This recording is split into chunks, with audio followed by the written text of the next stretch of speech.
Hello friends, I am Sonal and आज मैं आपके लिए लेके आई हूँ एक बहुत ही easy cough cold remedy for kids. हल्दी केसर दूध के फायदे तो हम सभी जानते हैं, मगर ये दूध बच्चों को कैसे पिलाएं, आज मैं आपको इसकी एक ट्रिक बताऊंगी।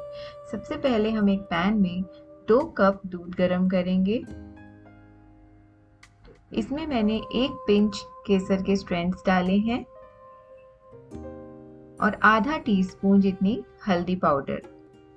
हमारा मैजिक इंग्रेडिएंट है ये क्रश्ड इलायची। हरी इलायची ऐड करने से हल्दी की स्मेल और उसका फ्लेवर बिल्कुल पता ही नहीं चलता और ये मिल्क बहुत ही टेस्टी लगता है। अब इसमें 2 टीस्पून रॉ शुगर ऐड करेंगे और इसे बॉईल आने तक पकाएंगे, जिससे हल्दी अच्छे से कुक हो जाए और केसर का भी कलर आ जाए। अब मैं इसे 5 मिनट के लिए ढक के रख दूंगी गैस ऑफ करके। उसके बाद इसे छान कर गर्मा गर्म अपने बच्चों को सर्व करें। बिलीव मी, वो बहुत ही खुशी खुशी इसे पियेंगे। ये बहुत ही टेस्टी लगता है। आई होप आपको आज की रेसिपी पसंद आई हो, तो प्लीज़ सब्सक्राइब करें। Thank you so much for watching.